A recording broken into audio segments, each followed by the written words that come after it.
Bismillahirrahmanirrahim. Assalamualaikum warahmatullahi wabarakatuh. Alhamdulillahi rabbil alamin. Wabihi nasta'inu ala umuri dunya waddin. Wassalatu wassalamu ala ashrafil anbiya'i wa imamil mursalin Nabiyyina Muhammadin wa ala alihi wa ashabihi ghurril mayamin wa sallama tasliman katsiran ila yaumiddin. Allahumma la ilma lana illa ma 'allamtana wa 'allimna ma yanfa'una wa zidna 'ilma innaka antal alimul hakim. Ikhwani wa akhawati fid din, rahimani wa rahimakumullah. Alhamdulillah, kita bersyukur kepada Allah Subhanahu wa taala pada malam hari yang berbahagia ini.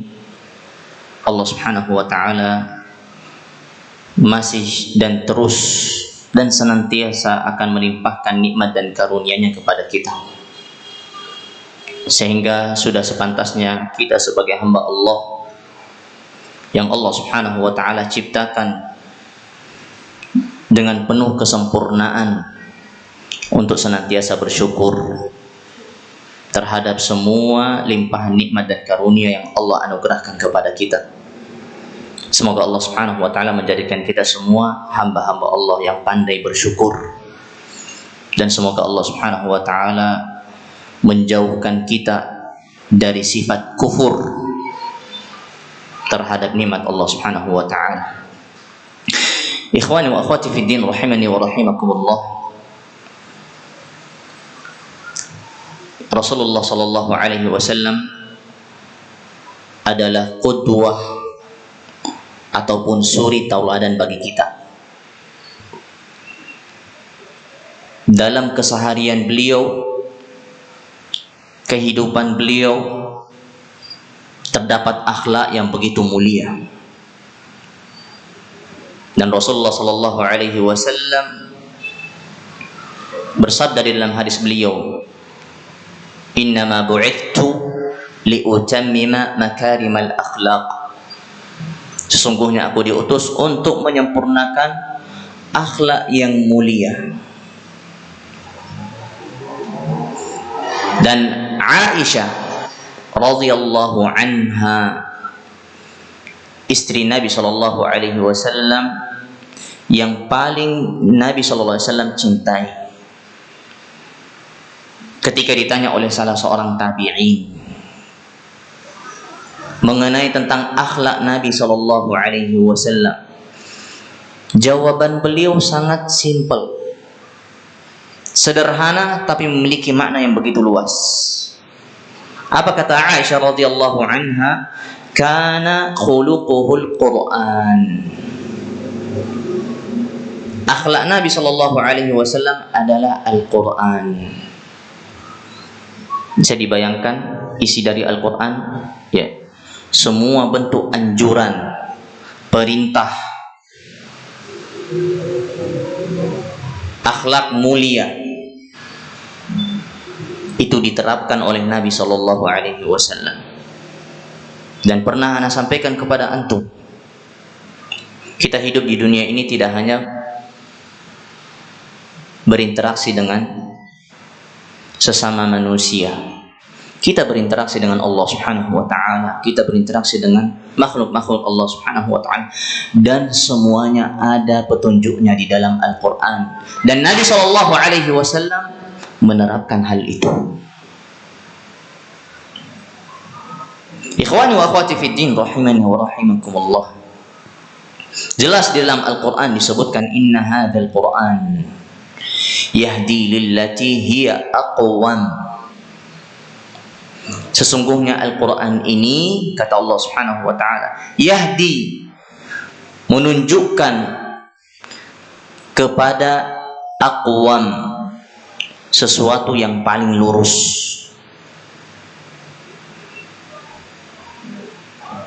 Semua yang terbaik dari setiap perkara dalam kehidupan dunia telah ada hidayahnya dan petunjuknya di dalam Al-Quran.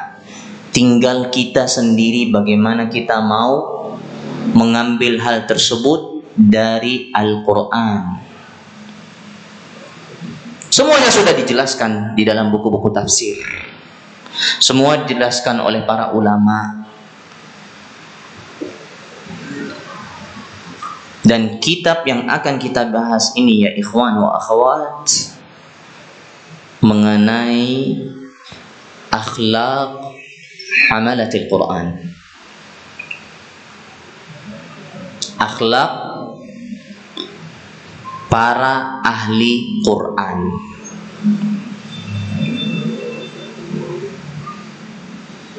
Sahih, ahli Quran definisinya adalah orang-orang yang menghafal Al-Quran dan orang-orang yang ahli Quran. Sahih. Tapi disebutkan oleh para ulama, ya, semua kaum muslimin dianjurkan untuk beradab dan memiliki akhlak seperti halnya para ahli Quran. Sehingga kitab ini, ya ikhwan wa akhwat, tidak diperuntukkan hanya untuk penghafal Al-Quran, bukan. Tapi diperuntukkan untuk seluruh kaum muslimin. Taib, apa sebenarnya isi dari kitab Akhlaq Hamalatil Quran? Akhlaq Hamalatil Quran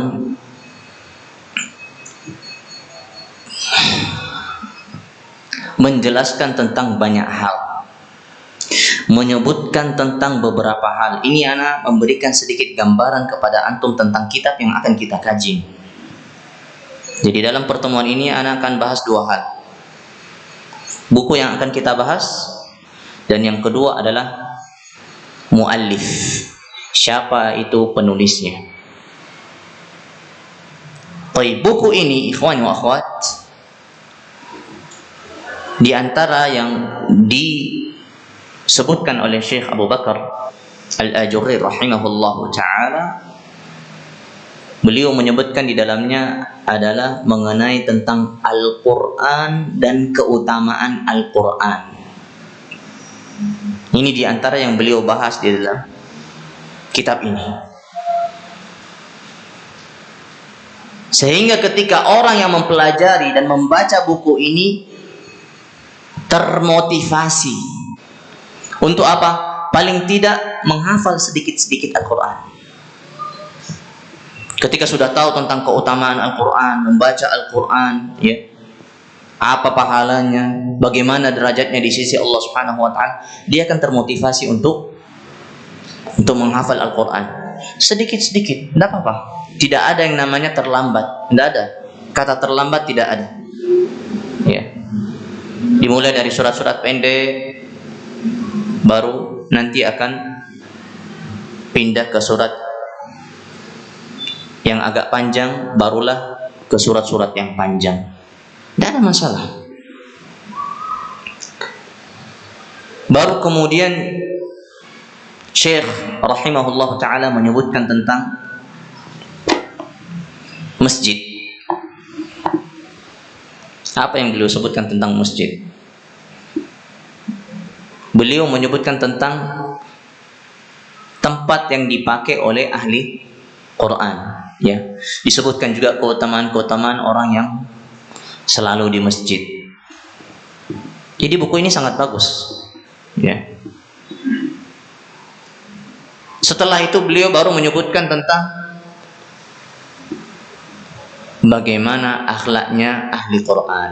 Nah, ini akhlak yang harusnya ada pada seorang yang mengajarkan Al-Quran, atau yang disebut dengan al-muqri, ya, atau al-musnid. Apa akhlak yang harus dimiliki oleh al-muqri ini, orang yang mengajarkan Al-Quran, ya. Bagaimana dia adabnya ketika halaqah, itu disebutkan juga. Lalu kemudian beliau menyebutkan tentang bagaimana adab seorang qari ketika dia menyetorkan hafalan kepada syekh. Nah, ini juga nggak asal antum masuk kemudian, Ustaz, ana mau setor. Tidak seperti itu adabnya. Ada adab yang harus kita ketahui dan harus kita praktekkan. Dan ini, ya, buku ini beliau susun, ya, dan ini adalah ilmu yang beliau dapatkan dari guru-guru beliau, ya. Bahkan disebutkan bahwasanya buku ini, ya, dasarnya dari beliau ambil dari 24 syekh. Coba antum bayangkan, ya, satu buku. Kalau orang zaman sekarang membuat suatu karya, tidak tahu gurunya berapa. Mungkin satu, atau mungkin tidak ada, cuman ngambil dari Google saja. Mungkin, ya. Tapi kalau ini syekh, ya, bertanggung jawab dengan ilmu yang beliau sampaikan. Diambil dari mana? Dari 24 ulama.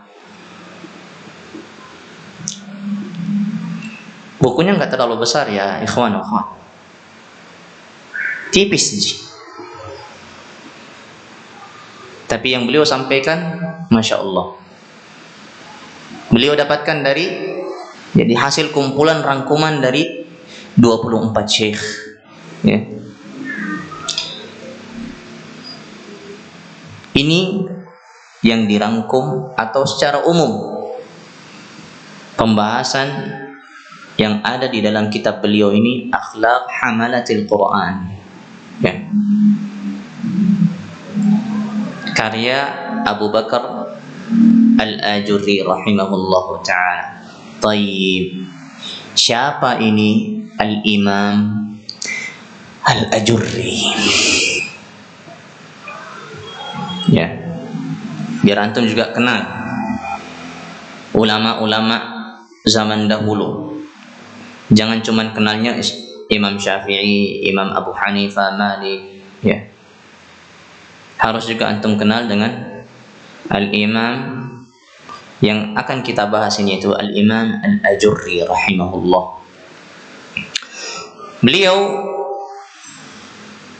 Nama beliau adalah Muhammad bin Husain bin Abdullah Al-Ajurri. Muhammad bin Husain bin Abdullah Al-Ajurri. Kunyah beliau Abu Bakar. Ya, dikenal, selalu dipanggil dengan sebutan Abu Bakar Al-Ajurri rahimahullah.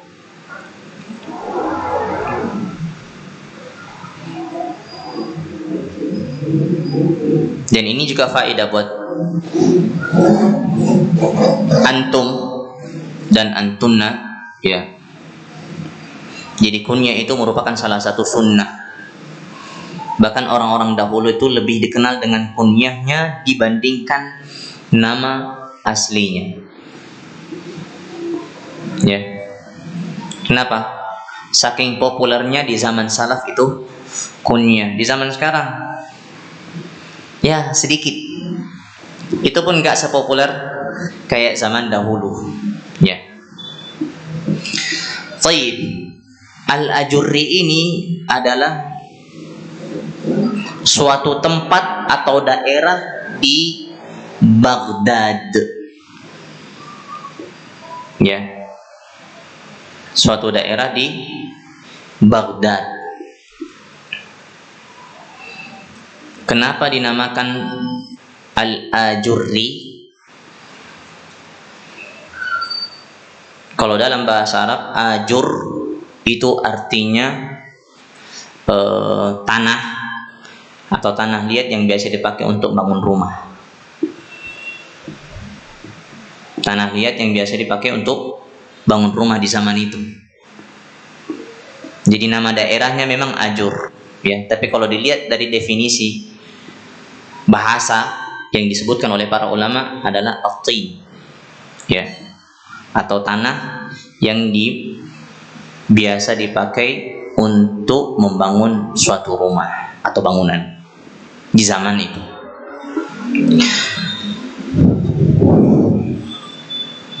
Beliau juga dinisbatkan dengan sebutan Al-Makki.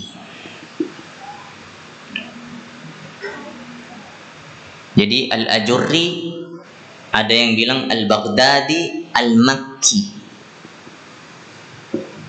Ya. Kenapa? Nah, nanti akan kita sebutkan kenapanya. Beliau dinisbatkan ya dengan Al-Makki.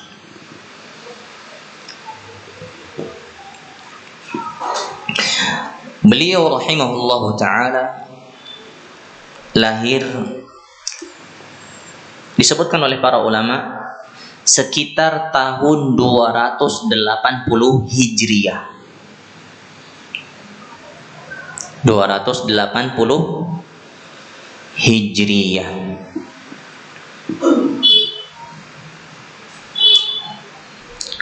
Beliau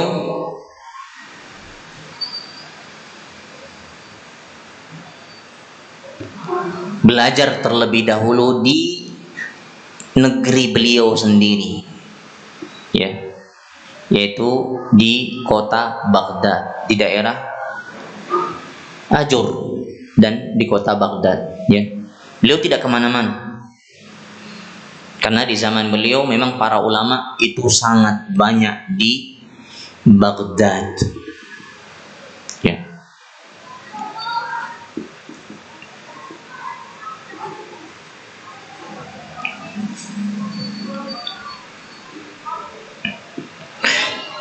Dan beliau rahimahullahu ta'ala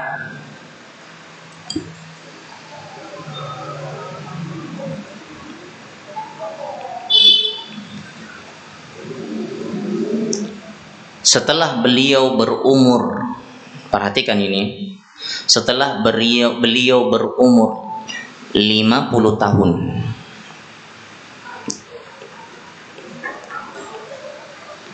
beliau menuju atau berangkat ke Mekah untuk melaksanakan ibadah haji.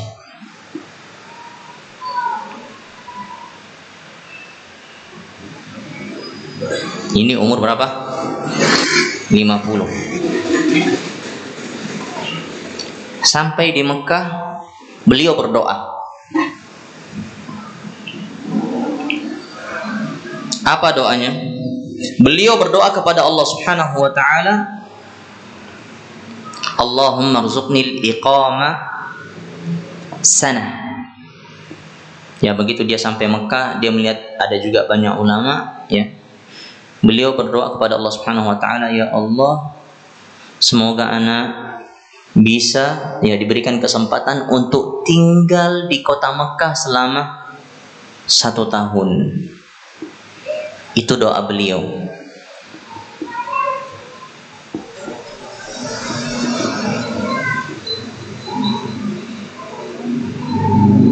Namun ternyata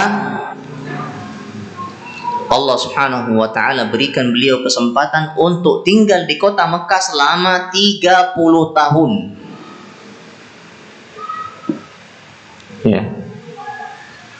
Mintanya 1, dikasihnya 30. Jadi beliau rahimahullahu ta'ala,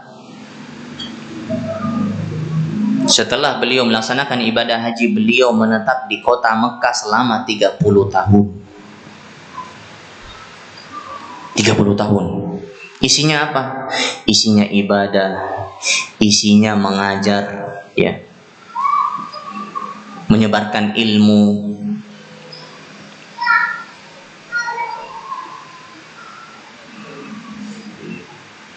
Sampai akhirnya beliau wafat rahimahullah di tahun 360 Hijriyah di kota Mekah. Oleh karenanya tadi dinisbatkan beliau dengan Al-Makki, ya. Ya. Karena beliau tinggal di Mekah dan wafatnya juga di Mekah. Selama berapa tahun? 30 tahun. Tidak sebentar, tidak setahun, tidak 5 tahun, tidak 7 tahun. 30 tahun.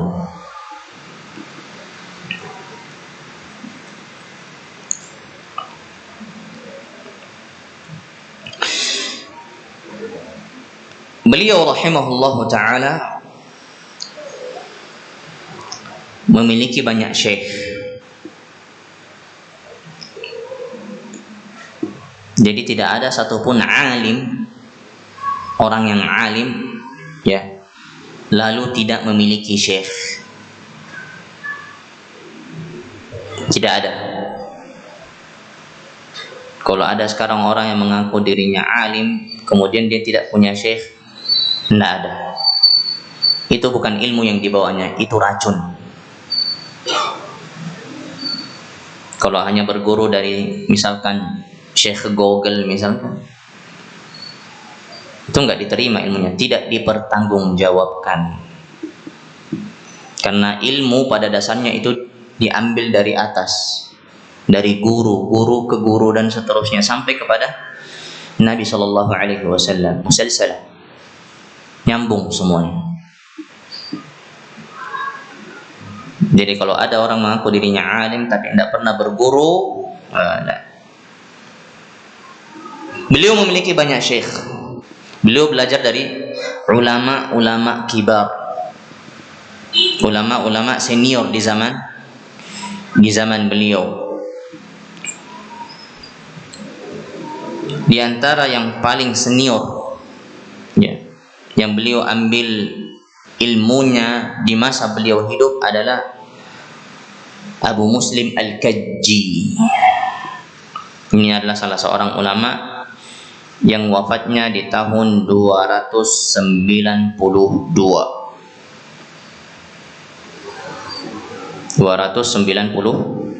Hijriah.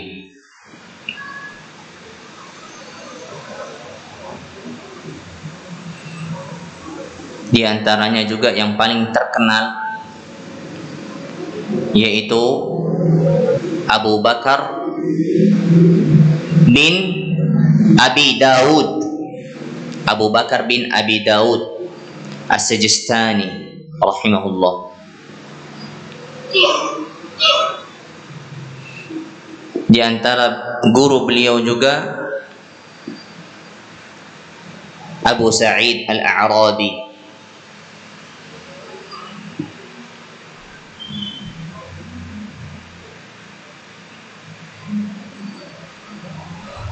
Dan masih banyak lagi.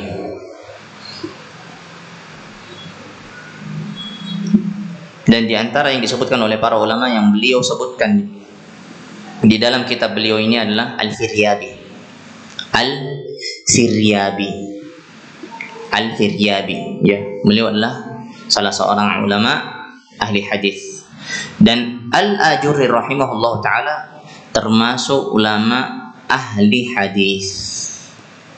Jadi selalu julukan beliau, ya, kalau ada yang menyebutkan nama beliau, ya, Al-Imam Al-Muhaddis.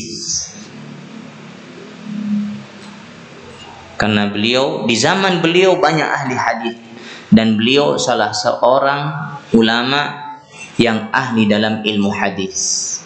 Makanya dijuluki dengan sebutan Al-Muhaddis. Baik, siapa di antara murid-murid beliau? Ya. Jadi tadi guru-guru beliau. Nah, siapa di antara murid-murid beliau yang terkenal? Ya. Di antara yang terkenal di tengah-tengah para thalabul ilm adalah Abu Nu'aim Al-Asbahani. Abu Nu'aim Al-Asbahani. Ini ya semua juga tahu. Buku Al-Hilyah, ya, itu karya Abu Nu'aim Al-Asbahani. Ini muridnya Al-Ajurri rahimahullah.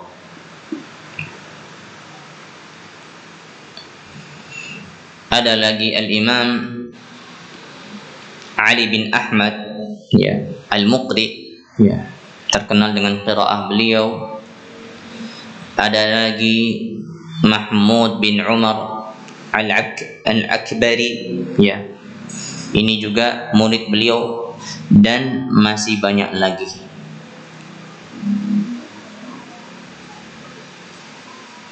Tayyib. Bagaimana dengan pendapat dan pandangan ulama mengenai beliau?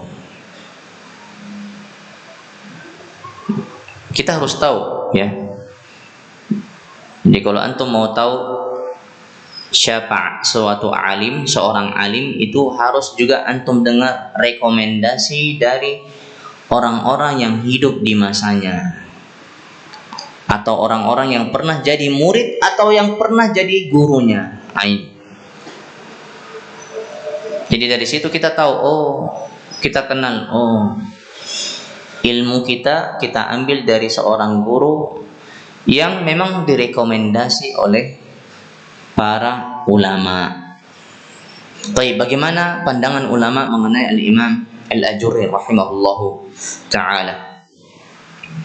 Al-Khatib Al-Baghdadi rahimahullah pernah mengatakan tentang Al-Imam Abu Bakar Al-Ajurri rahimahullah. Beliau mengatakan, kana thiqatan saduqan dayyinan. Kana thiqatan, kata Al-Imam Al-Khatib Al-Baghdadi rahimahullah. Beliau ini adalah sosok yang thiqah. Antum tahu thiqah, ya? Mungkin yang sudah pernah belajar ilmu mustalah hadis, ya, di dalam tingkatan-tingkatan atau derajat para rawi atau perawi hadis yang meriwayatkan hadis, ya, itu ada tingkatan yang paling tinggi yang disebut dengan thiqah. Itu yang paling tinggi sudah itu. Artinya sudah dipercaya. Thiqah itu artinya dipercaya. Kana thiqatan, saduqan, jujur, dayyinan, dan orangnya mutadayyin, orang yang ahli agama, atau bisa diartikan juga ahli ibadah.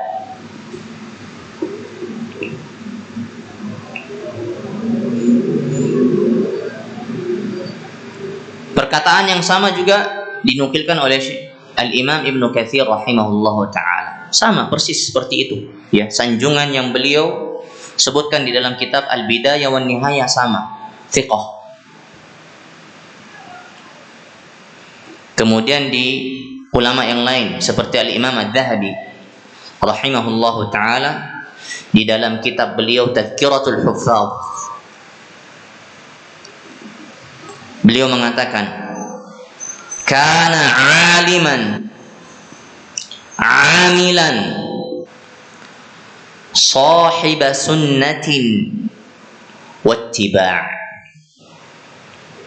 Beliau rahimahullah, ya, adalah sosok yang alim, ya, salah seorang ulama. Amilan, orangnya juga mengamalkan ilmu dan rajin beribadah. Sahibah sunnah, ya, ahli sunnah, benar-benar berpegang teguh terhadap sunnah dan mengikuti sunnah Nabi Sallallahu Alaihi Wasallam. Di buku yang lain, Ibnu Katsir mengatakan di buku beliau dengan judul Al-Ibar, ya, beliau mengatakan, kana thiqatan dayyinan sahibah sunnah. Mirip-mirip seperti yang tadi. Di buku beliau yang lain beliau mengatakan, kana al-Ajurriyu muhaddithan athariyan hasan at-tasnif. Al-Ajurri adalah sosok muhaddits.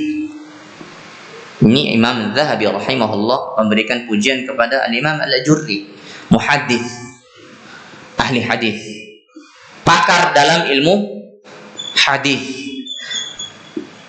Athariyan, sosok yang berpegang teguh terhadap sunnah Nabi Sallallahu Alaihi Wasallam. Hasanat tasnif, pandai dalam membuat suatu karya, ya.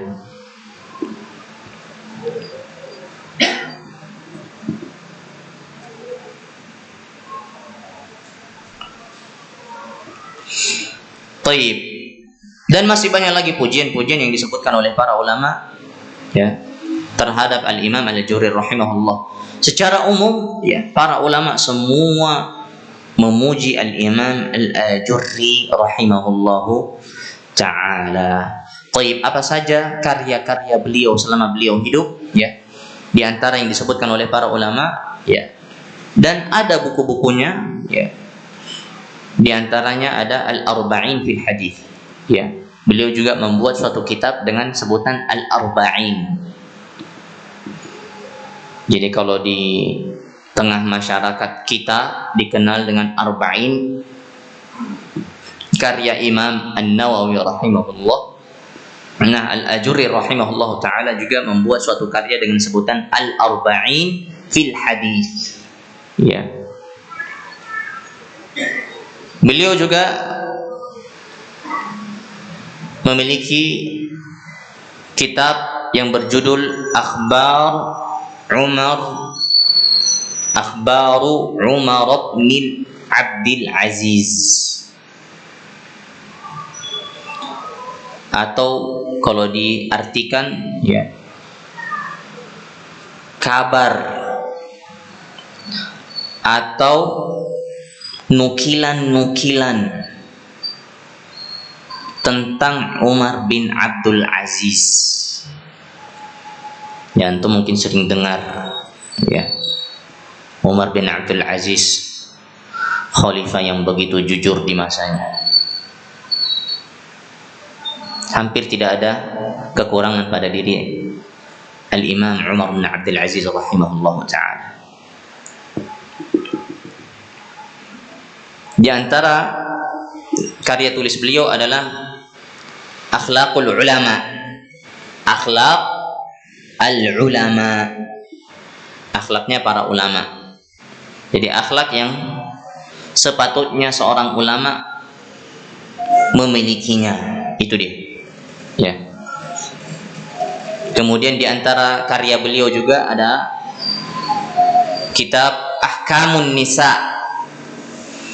Hukum-hukum persoalan sekitar wanita, kewanitaan juga boleh diartikan seperti itu, berkaitan dengan perempuan.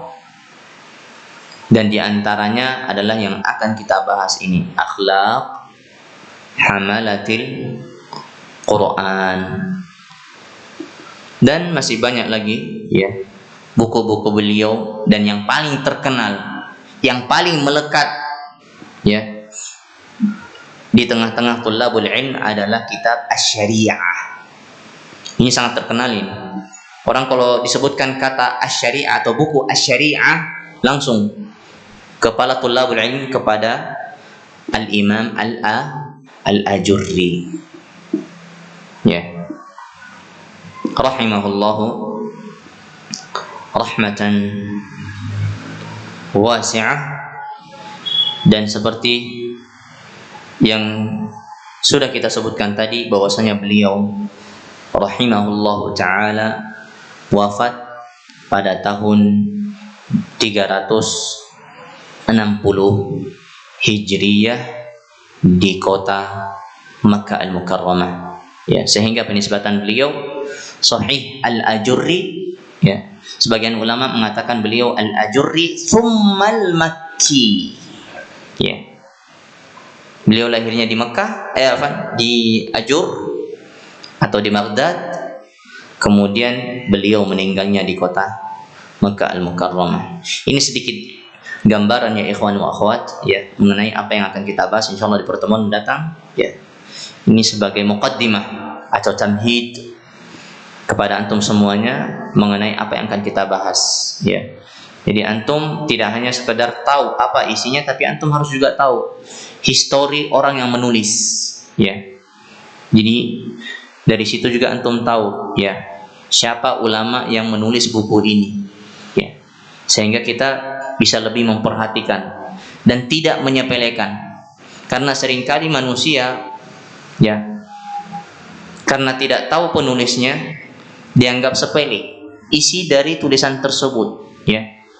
Tapi begitu dia kenal baik dengan penulis dari buku tersebut, dia akan memberikan perhatian khusus ya. Apalagi juga kita sudah jabarkan sedikit apa yang dibahas dalam buku ini ya, ini juga bisa kita ini sangat penting buat diri ana, khususnya untuk dalam keseharian ana.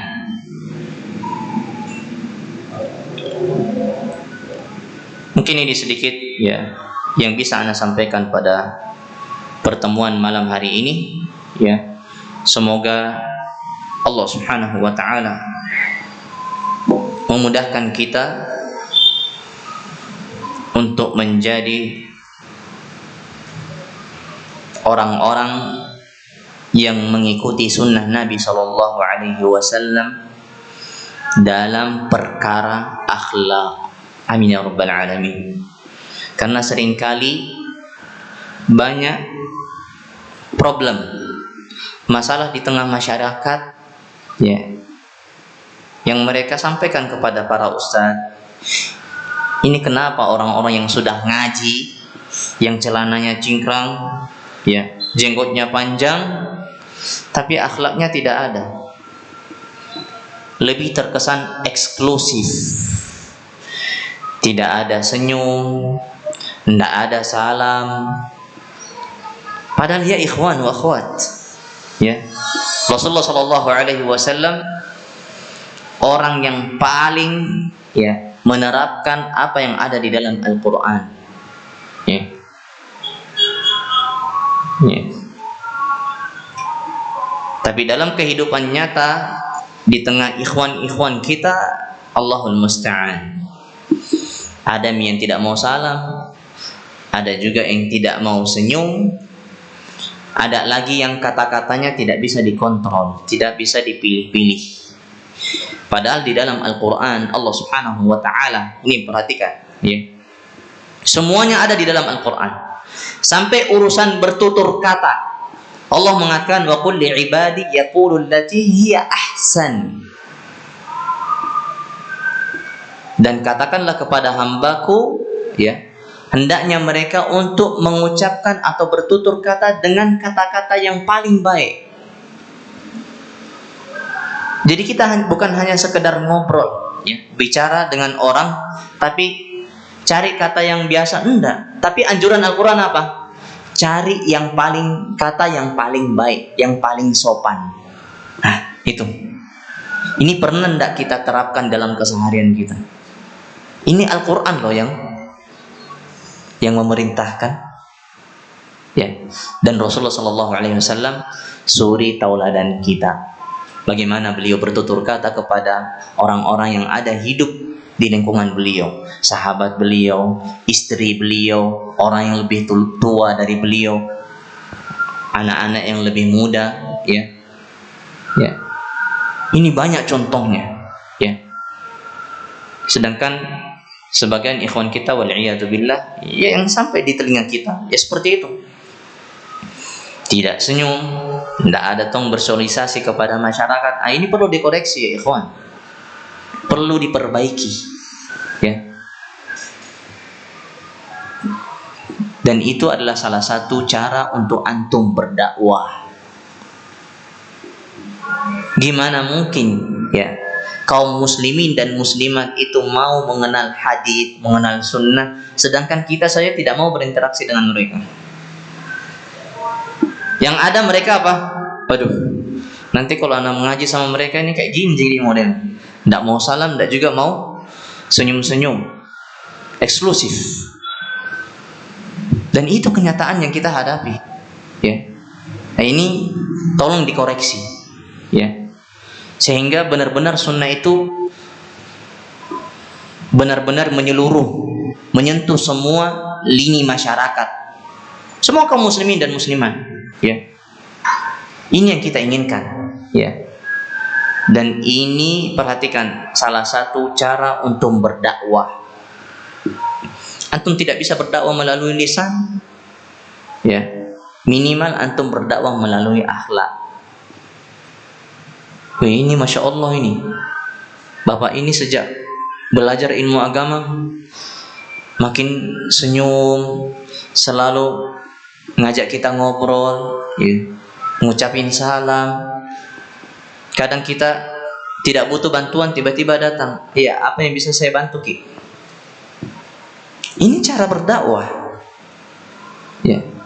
Kalau antum tidak bisa dengan lisan, minimal dengan akhlak, ya. Dan ingat contoh kita ini siapa? Rasulullah Sallallahu Alaihi Wasallam. Ya. Ya. Kita dengan bangga ini, anak salafi, anak ahlu sunnah wal jamaah, ala fahmi salafil ummah. Tapi antum ketemu orang aja nggak mau salam, antum ketemu orang aja nggak mau senyum, mukanya sangar malah. Aduh, menjauh orang dari antum. Dan akhirnya berujung kepada menjauhnya kaum muslimin dan muslimat dari sunnah.